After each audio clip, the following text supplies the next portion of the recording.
How to send a one-time view picture on Snapchat. This tutorial shows you how to set your photo to disappear after it's been viewed once on Android or PC. First, open the Snapchat app on your Android device and make sure you're logged in. From there, tap the camera button to take a photo, or swipe up to select one from your gallery.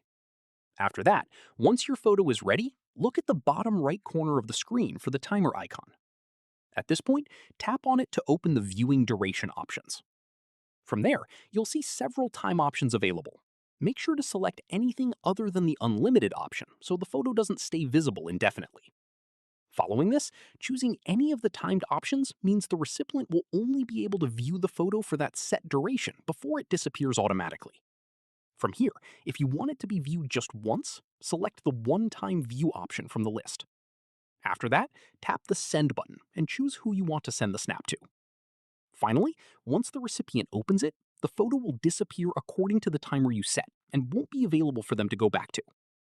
That's how you send a one-time view picture on Snapchat. If this helped, drop a like, subscribe for more Android tutorials, and I'll catch you in the next one.